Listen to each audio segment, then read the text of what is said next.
Welcome back to another Crispies project, and this is part two of installation of the van. Now I'm going to be using Dodo products throughout the van because they appear to be really good. A lot of people rave about them, and the customer service that I've got has been phenomenal. Just doing a basic inquiry of what stuff I need. I know it's all very well going on the website and seeing what kits are available, but I've opted for super duper hex stuff, which hopefully that feels quite good. I've got it left out in the sun. It's on a little bit easier, but yeah, it's very pliable. And we've got the Thermo liner. So hopefully by the end of this episode, this is all going to be done. So a couple of tools I've definitely got. Stanley knife, set of scissors, which is probably going to blunt in no time, not be usable. And most importantly, good old panel wipe. So the panel wipe is going to be used to wipe down the panels before. And I know it's a really good degreaser and it doesn't leave a residue. But I'm looking forward to this because this is the first time I've seen the panel van actually empty. And if you're going to do a van, don't get a pre-converted one. Go and buy a blank van and just do it yourself. You've seen everyone do a video with it. Oh, that's amazing. To be honest, we're not going to do that just yet, even though I've just done it. What we're going to do is we're going to stick on these pads. Priority is make sure that it's grease-free, dirt-free. So if you watch part one, there was a lot of sticky off glue on there that really slowed us down for the weekend. So we've got some panel wipe. Hey, it's trained well. So just put some of it on, and it's basically a degreasant. Always use a clean cloth just to make sure that all the residue's there and give it time to dry.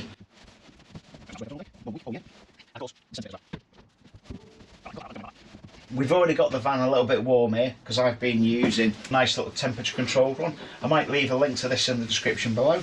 Adjustable, so you can switch it on. You put it from I think from 400 degrees down to about 60 degrees.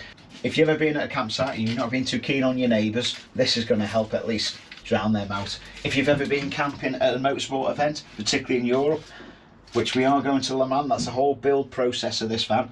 There's likely to be all-night raves going on in the field somewhere. So all I'm going to do, push against it, find the edge and just mark.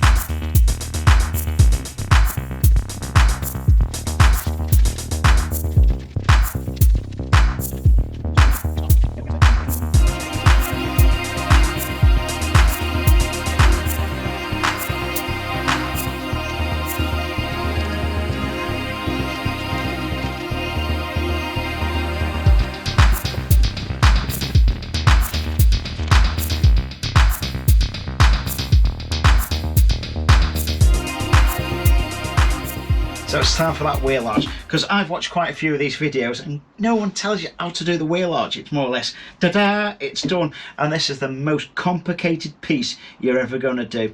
Doing the roof, no problem. Doing these little corners, yeah, it needs a little bit of cutting, but this thing is going to try your patience like you wouldn't believe. And if you think about it, this is potentially one of the bits that's on your show. So you want it to be good. So ideally, not loads of overlapping. It's got all these little contours in there which help build the strength, so it makes it even harder. So we got compound curves, other curves, I can't think what they're all called, but there's loads of curves on it and none of them work well with a flat sheet. So I'm going to show you how I've done it. It might be completely the wrong way. If it looks like it's the wrong way, do it completely differently.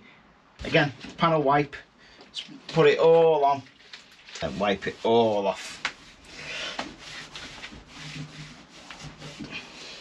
So there are little dints and knocks in it because it's been used as a van at the early part of its life. The last part of its life just was carry bikes and stuff round in it before I had it. And remember, there's a bit of a channel in the bottom, so that's going to make it even harder because it's got to go into that channel. Do you know what? I'm not going to do it that way. I'm going to do it that way. Start off and build it up slowly.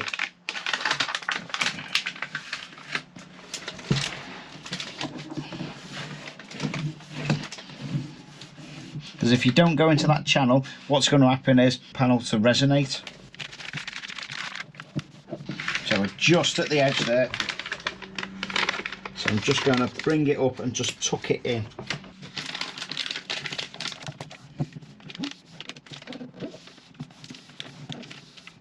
So that's the easy one done, if only the rest is going to be just as much. So I'm going to put that one on, then we're going to tackle this. You can see here that just goes a little bit more over. That's going to overlap too much. It looks like it would do, but that's not particularly amazing. So what I'm going to do is I'm just going to cut it along here, so it's going to be an easier section to do.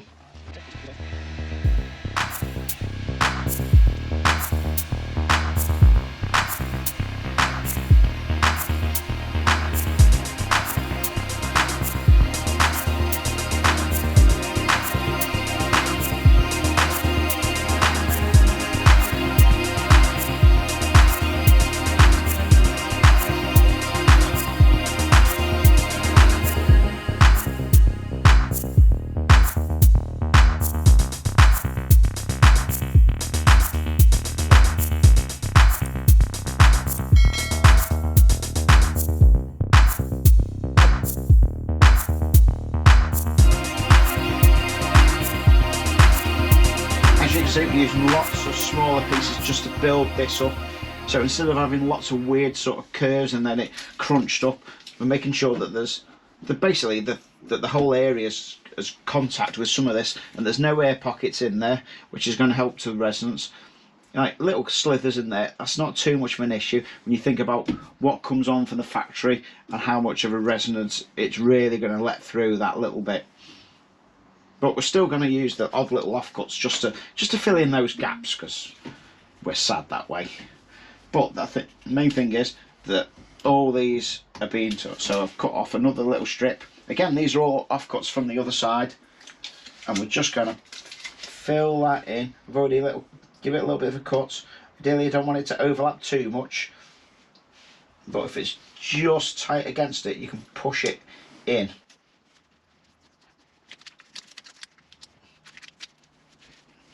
So again, be very careful about this foil little edge there, because you could quite easily push up there and slice your finger, as my assistant has done. He's not going to show you, but he was crying like a little girl for at least 4 minutes. But don't worry, I've sorted him out with a bit of masking tape, because that's how we roll. And if there's any sections like that just seem to overlap, all we can do is just give it a little cut down the middle. Get one side in, down.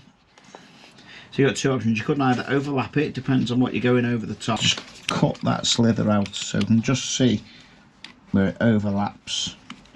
Mark it, take it down to there.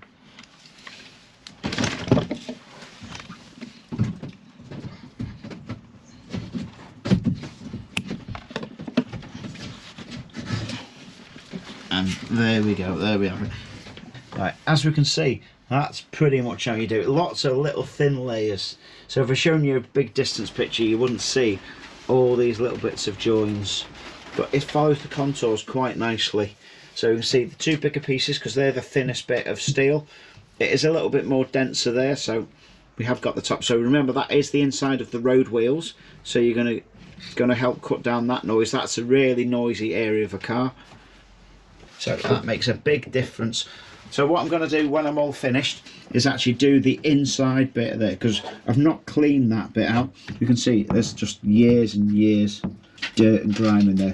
So my lovely assistant is helping over here. So he's managed to get all those bits in, which he's done quite a good job really. I had a really good night's sleep last night. Woke up this morning and it's absolutely pouring down. So you'll be able to hear the rain in here. So as we've seen from the instructions, we don't really want to be applying it at 10 degrees, and I've just checked the temperature of the panel of the fan. 10 degrees. So another good reason to have a good quality heat gun. This one's the best one I've used other than a DeWalt one. They've both got adjustable temperatures, so we're able to reset the temperature. I've set to about 180.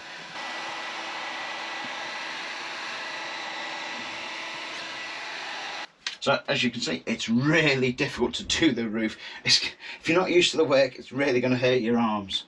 So the main thing is, that's 100% clean. It's up to a decent temperature. And let's just get these pads on before it cools off. It's going to make a difference. It's quite hard when you do that to tell the difference. I can hear it here, but you probably can't hear it at home.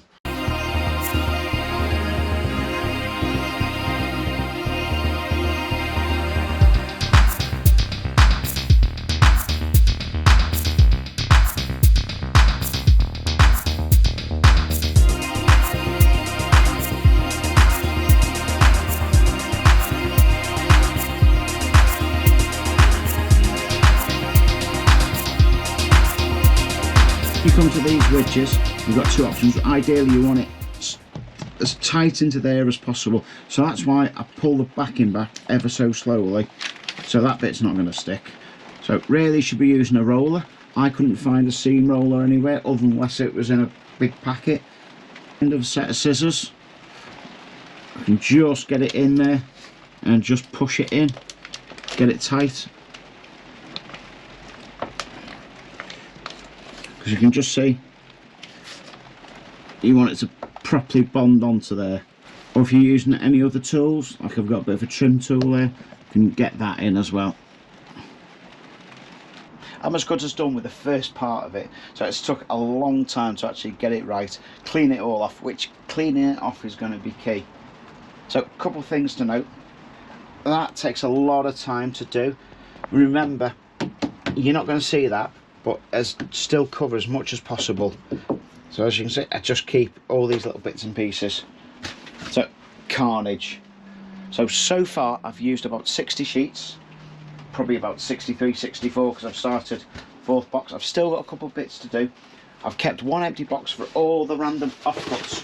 So stuff like this that's offcut, you're going to fit in places. So I've used those in the roof. So the next part is the thermal liner, which is the part that goes over the top. This is the one that keeps the heat in. It does help with sound properties ever so slightly, but primarily it's for the heat, and that's 10 meters long. So the principles are exactly the same of applying it. Even though we've put brand new panels on, we should always put a little bit of panel wipe on there, because you've got grease from your hands, dirt, whatever it's picked up during manufacture, just to make sure it's really clean. So it's quite good specification, this. It looks really nice. Again, it's foil backed, so it has got little squares just the way that it's made up, so it's a good guide when you're cutting down, that you're going more or less straight. So I'm going to try it first of all with a Stanley blade, because I think the scissors just going to be a little bit too... Alright, we'll cut with scissors, that's not a problem. But it might be easier with a Stanley blade. Oh yeah, that's better. So again, the panel wipe. But also that bit in there. So I previously not cleaned that, so I think I best give that a little bit more of a clean, because I thought I was only going to do that, but I've decided I might as well just do the whole lot. So most of the videos you've seen already, they've started out with a brand new van where it's never been converted. This one, if you look at part one, has had all the carpet off, so all this has been spray adhesive. It's an absolute nightmare to get off. So I'm just going to clean off some of the solvent here. So I'm using a mixture of standard thinners, so paint thinners, automotive grade, and then I'm going over with some tar and glue.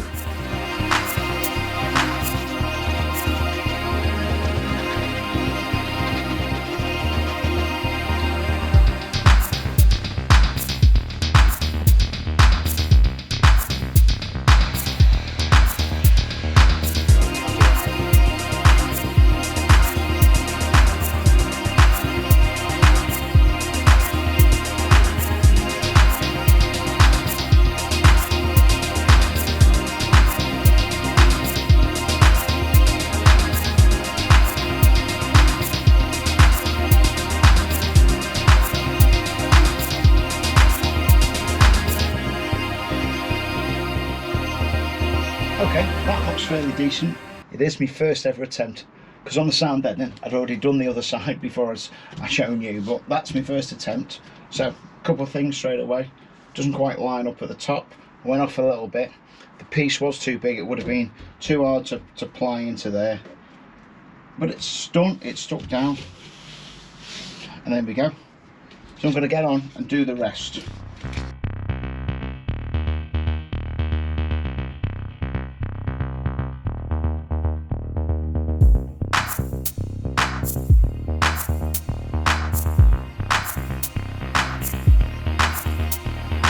So a couple of things I've noticed while I've been doing it, which could be problematic, something to watch out for, is the size from one side to the inner does vary. So with this, it's okay if it overlaps. So if we look here, it's overlapping quite a bit, but the roof is going to be either screwed on there or clipped in there, so that's not too much of an issue. I'm quite happy with that.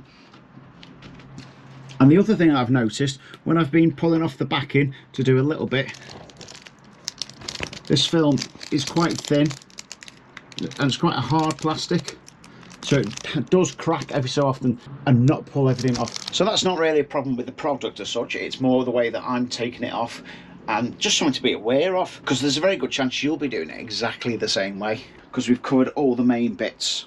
But it's starting to look all right, so I'm going to tackle this little bit in here, and then I'm going to tackle the wheel arch. Bang on a meter wise. It's about 40, 45, 46, so I'm going to do more than that. You're going to lose it within the contours.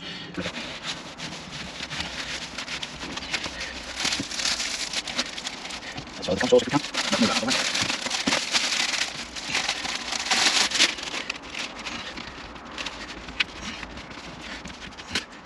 Just see where it overlaps. Just going to take that little slither out. Actually, it pushes in quite nice there. Just a case of trying to feel the curve and the contour to try and work out the best place to do it.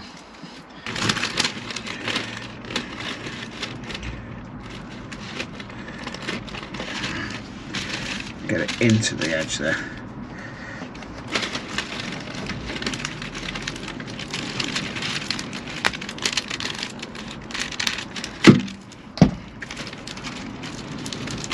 Cut it more or less the width of the wheel, just where it contours around, so about there.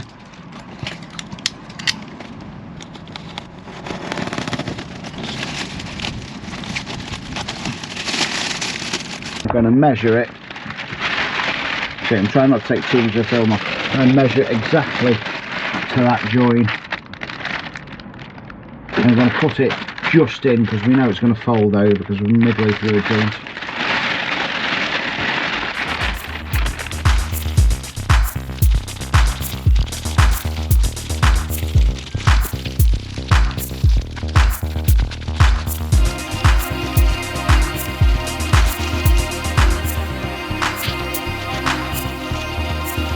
So it's going to need one little piece to fill in there.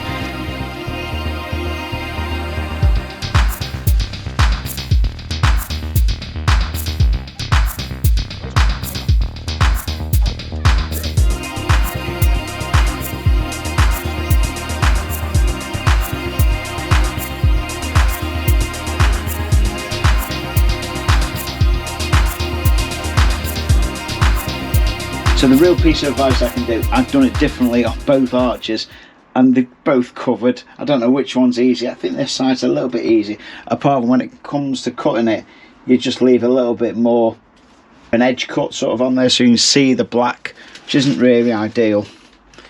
It's just a case of folding it round and feeling where it looks like it's going to bend over or split. I know it's quite hard with one hand, but yeah, you can sort of see that's going to crease in the middle. So you're more or less cutting it where the crease is going to form.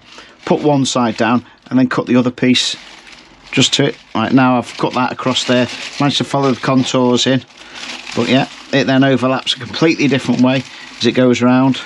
Definitely protect your knees, whether it's with kneeling pads or knee pads. You just need to protect those knees because my knees are absolutely killing me. But I can feel it warmer so much more because yesterday when I was finishing off, it was pouring down, it got cold.